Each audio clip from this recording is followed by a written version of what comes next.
So it's a fiction story about the meeting of two people, one named Dwayne Hoover and the other Kilgore Trout. These are the two main characters in the book. And this is a passage in the book that I feel really kind of sums up the whole book. This is a tale of meeting of two lonesome, skinny, fairly old white men on a planet which was dying fast. One of them was a science fiction writer named Kilgore Trout. He was nobody at the time, and he supposed his life was over. He was mistaken. As a consequence of the meeting, he became one of the most beloved and respected human beings in history. The man he met was an automobile dealer, a Pontiac dealer, named Dwayne Hoover. Dwayne Hoover was on the brink of going insane. And to describe these characters to other characters in books we've read, I'm going to say that Dwayne Hoover is similar to Cohen and Hofffield. The reason I say this is because they're both well off. Holder goes to a private school and he has a loving family, he has money, and Dwayne Hoover is a very well-off businessman. He owns a car store and many other businesses. And even though they both have everything they really need to be happy, they both want something else. They both seem to be constantly depressed about life and not happy with what they have. Dwayne Hoover once says, "I want to hear new things from new people. I've heard everything anybody in the city has ever said and ever will say. It's got to be somebody new. Somebody from Mars, maybe." And that sort of reminds me of the time Cohen Caulfield asked Sally to travel with him. He said that he was sick of sick of New York City. He wanted someplace new. So that was reminding me of that. The other main character, Kilgore Trout. Kilgore Trout is similar to Invisible Man. They both take the role of a leader to certain people. Invisible Man took the position of a leader to black people during the hard time. And Trout is an author, which an author acts as a leader to many people. And Kilgore Trout's books affected a lot of people, especially Dwayne Hoover, which and then their meeting affected his life a lot, reading his books, and it affected a lot of other people too. One person hired spies to tracked him down to get his address and wrote him a letter telling him what a good author he is, and told him that he should run for the President of the United States of America. So those are similar. Those are the characters they're similar to. All in all, it's a pretty weird book. There's a lot of things in it about life. It like puts life into like a different perspective, sort of, that you never really think about in like different ways. And it's pretty weird book. I'm gonna read one thing.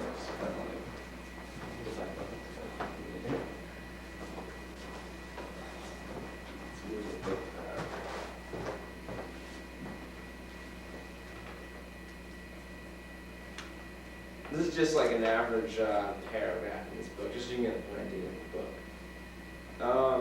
They rode in silence for a while, and then the driver made another good point. He said he knew that his truck was turning the atmosphere into poison gas, and that the planet was being turned into pavement, so his truck could go anywhere. "So I'm committing suicide," he said. "Don't worry about it," said Trout. "My brother is even worse," Grant went on. "He works in a factory that makes chemicals for killing plants and trees in Vietnam. Vietnam was a country where America was trying to make people stop being communist by dropping things on them from airplanes. The chemicals he mentioned were intended to kill all the foliage, so it would be harder for the communists to hide from airplanes. Don't worry about it," said Trout. "In the long run, he's committing suicide as a driver. Seems like the only kind of job an American can get these days is committing suicide in some way. Good point, Seth. That's kind of what the book is kind of just like random thoughts like that. And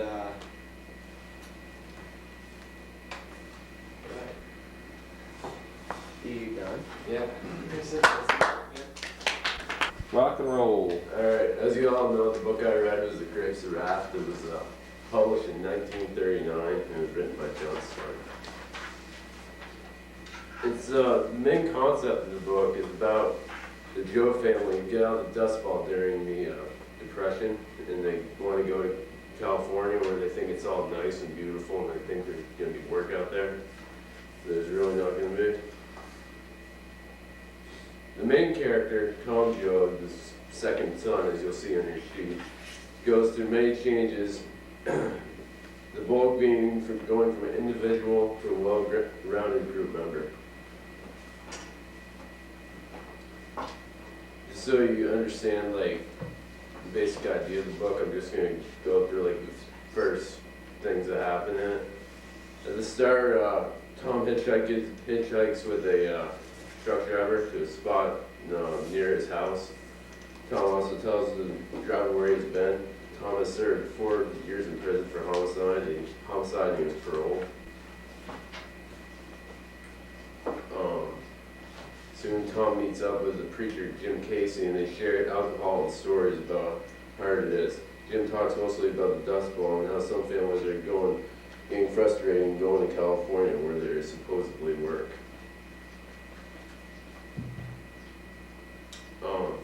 Soon Tom and the preacher end up at Tom's house, and it seems to be deserted. Tom doesn't know where his family is, and neither does the preacher. But as they're leaving the house, they meet Morley Grimes coming towards them. He's a neighbor of the Joes. So Tom asks them where his family's been, and they say that he says that they're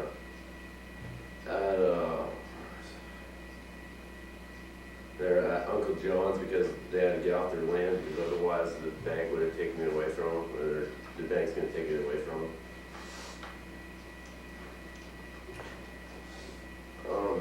Tom goes to his uncle's house and 2 things happen. First being his mother didn't even recognize him at first because it's been so long since she's seen him. It's been like 4 years.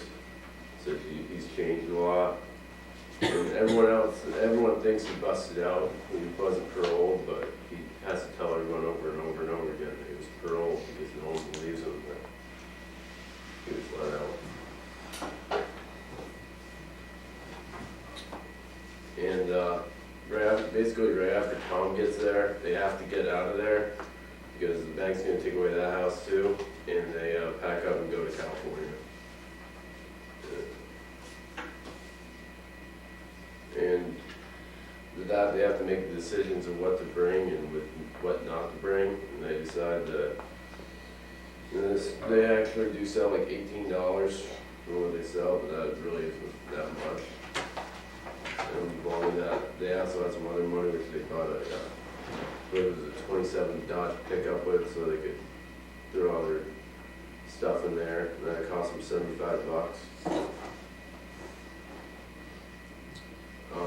That's basically how this book starts. But I'm just going to go into the main character now. It's Tom Joad, who most clearly represents Invisible Man. Because when Invisible Man goes to college, he expects things to go well for himself. He is kicked out of the school, actually, and therefore he has to go through a series of symbolic rebirths. The rebirth that really sticks out in my mind is when Invisible Man gave up everything that was his identity for the sake of the Brotherhood. Although Tom Joad does not join the Brotherhood, he is forced to make decisions that will affect his personal status. Because they have to go to California and Tom has to go with him, he has to break his parole. But he's willing to do it for the group because he knows it's better for the group if he goes with them. And that's what he's doing. he's taking a risk of getting caught and by going California. And that's pretty much it.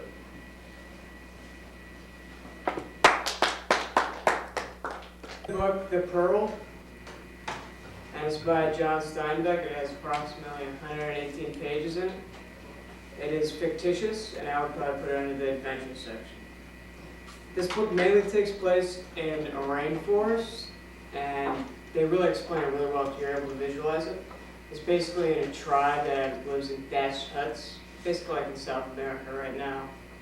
Kino was the main character. He had a wife named Juana and a baby named Coyotito.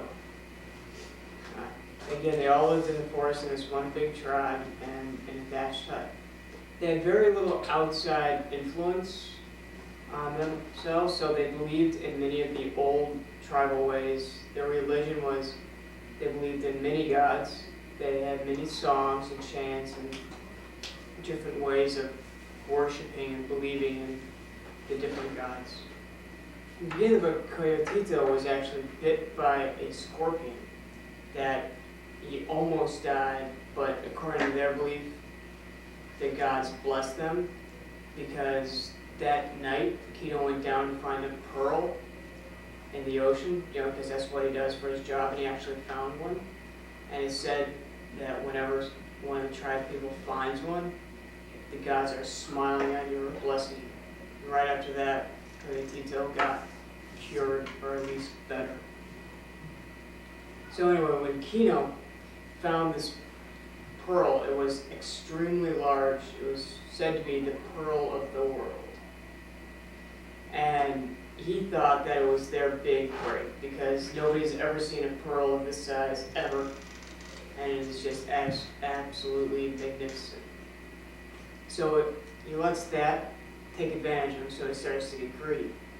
So now that he's rich, so he thinks, he starts to think of all the different ways he's going to spend his wealth. Like, for example, he wants to buy a gun. He wants to put Coyotito in an education environment. So they're thinking about going to the city, which is, like a day's walk. So basically, he's looking and forming his identity in the book. So the next day, the whole tribe decides to go with him. They go into town to try to sell this magnificent pearl that he found so he can spend his money. But when he gets there, he goes to one of the jewel people that tells him how much it's worth.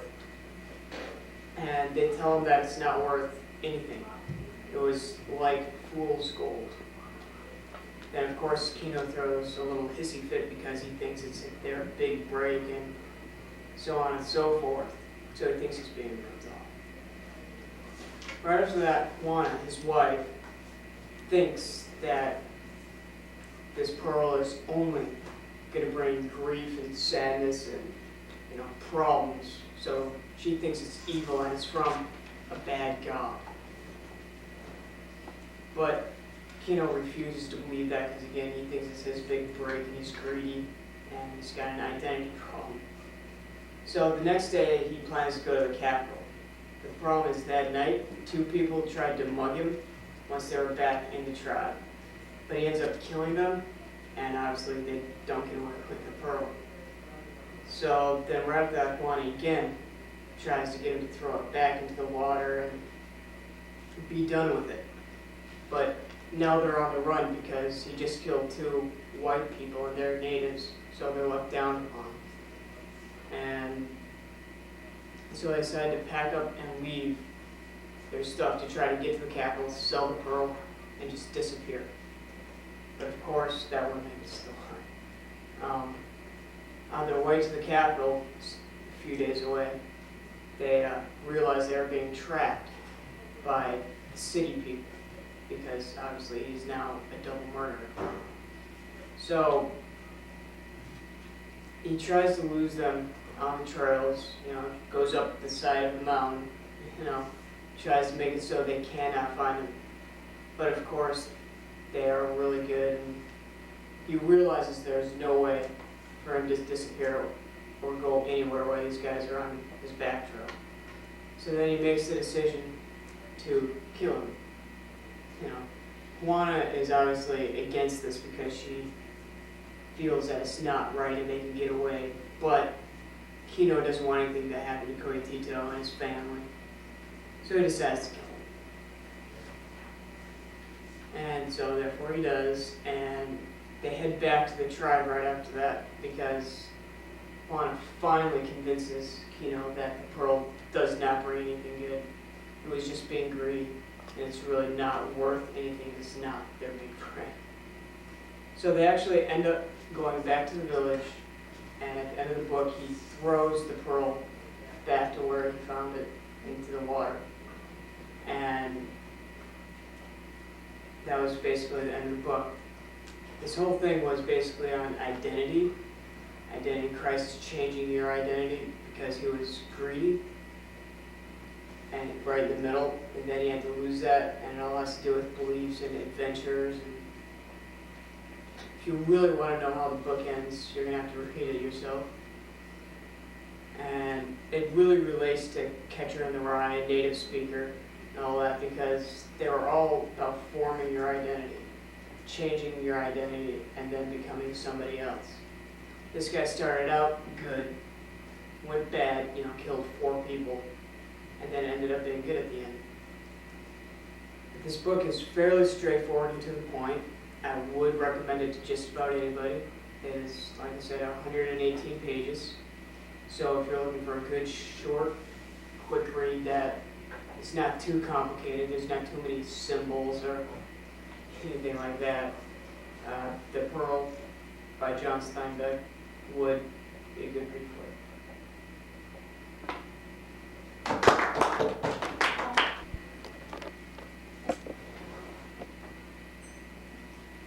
Confessions of an Ugly Stepsister. It's by Brendan McGuire. It's a version of Cinderella, but it's told from the view of one of the stepsisters. Iris is the main character, and she's considered intelligent but plain. And she has to take care of her sister. Also, they're running from England, where her mother was considered a witch, and they went to Holland to find relatives, but they weren't there anymore. They got there and they began to work for a painter, and Iris says to her parents for the apprentice, but she's not completely sure what's going on, and she has a good eye for the paintings and for what to improve. She kind of wants to be a painter. And they move in with a wealthier family, and Iris is told to become friends with their daughter, who is unsocial and doesn't go outside at all. And she makes a little more social and come out a little more. And Clara's mother dies. Iris's mother marries the father, and after that, Margaret, who's the mother, makes Clara do more of the housework. At first she refuses, but then eventually she begins to hide in the kitchen and refuses to come out for anything. Then Iris makes Clara go to the ball. And when they're there, the only reason Iris talks to the prince is because her mother wants her to, and they have a good conversation in English and not Dutch, talking about painting and stuff like that. And then Clara gets there, and because of her beauty, she puts Iris kind of in the shadows. Iris is going through all these events that help to form her identity. I think this relates to Harry Potter, because they're both moving from being treated really badly to a new society where they're treated relatively well.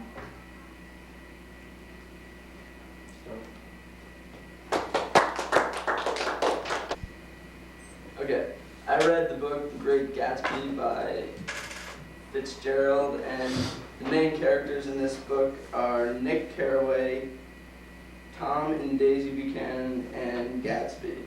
And in this book, Nick is living in the West Egg, which is in Manhattan, and he's a stockbroker there, so he's pretty well off with money, but he's not nearly as rich as his neighbor Gatsby, who was one of the most wealthy men in Manhattan at the time. And he lives in a huge mansion next door, and he's got a pool and everything. And he's a very popular man because he has all this money. And Nick sees that every Saturday night he has huge parties with all these famous people coming there. And he always wanted to join him, but he never could. And when this happens, and Nick's cousin, who was having a relationship with Gatsby before he went off to World War I, lives in the East Egg, which is also in Manhattan. And she's married to her husband, Tom, who she married after Gatsby went off to war. And even though she has her husband, Gatsby is still very much in love with her. And when he finds out that Nick is her second cousin, Gatsby starts becoming good friends with Nick and becomes very close to him. And when this happens, Nick realizes that Gatsby isn't all he's cracked out to be, which is this perfect guy who worked his way up from rags to riches. He actually become a millionaire. He was a bootlegger, which is selling illegal alcohol, because in the 20s alcohol was banned. And that's how he got all this money. And also, Nick looks very highly upon Gatsby, which is kind of the same thing in Invisible Man, when the Invisible Man looks really highly upon Brother Jack because he helps him out and gets him a new job and everything. So that's one of the themes in the book, is forming an identity by looking up to another guy and trying to do what he does, like in Invisible Man. And I have some handouts for you. And these are just in the upper left-hand corner is the author. And the other two are first copy of The Great Gatsby, which is on the bottom because it's all banged up. And then I got the other picture, which is the cover for the book on tape. And that's what I think they think Mr. Gatsby looks like, all wealthy and smoking a cigarette and everything. And then the next one is just a little background information on F. Scott Fitzgerald for you guys to read. My mom went to school with Scott. Scott? And that's it. Chief? Yep. I have a few handouts there. Well, just one handout here.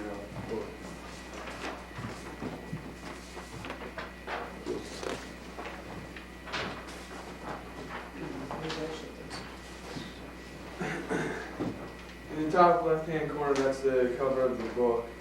And then there's a few other pictures that I'll explain about when I'm finished. And there's 2 reviews also about the book. I read the book This Boy's Life, and it took place in the 1950s and 1960s. It was copyrighted 1989, and it was made into a motion picture in 1993. It's a true story about a man named Tobias Wolff, which is the author. It is a story of his life as he grew up with only his mother. It chronologically takes you through his experience throughout his childhood. Toby lives with his mother, and they were always on the move.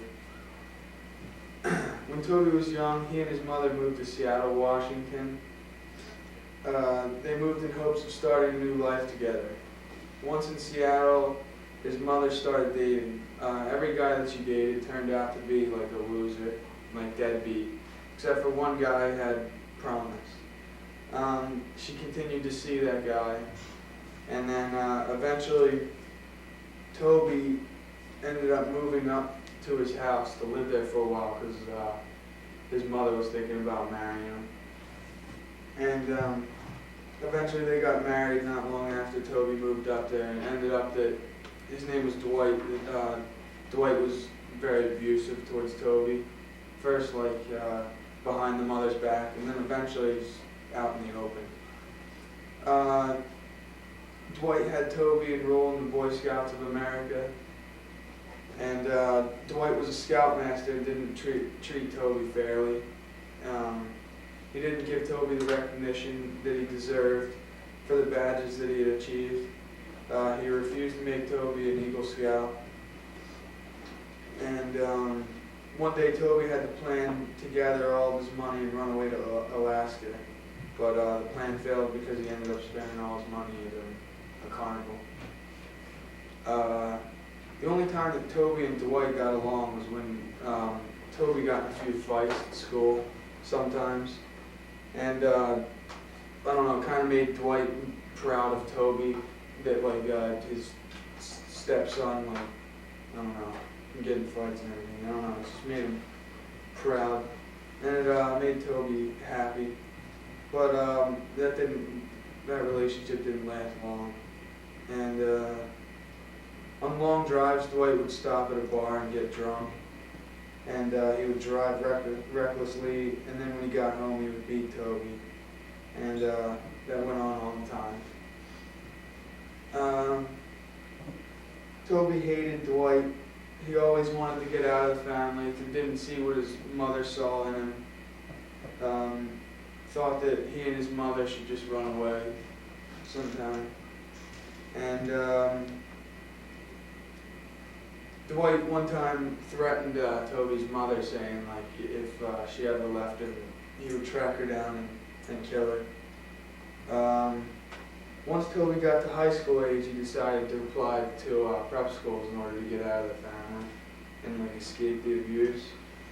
And he realized that his grades weren't good enough for the prep school, so he decided to steal a bunch of transcripts from his school and fill them out himself so he'd be accepted. Then he got accepted, and he stayed there for a few years, and then he got kicked out. After numerous escape attempts from life with Dwight, Toby eventually moved out with his father and brother. And after a little while, Toby's mother moved out too. And not long after, Dwight was arrested. And Toby and his mother were finally free. And I connected this book with American History X.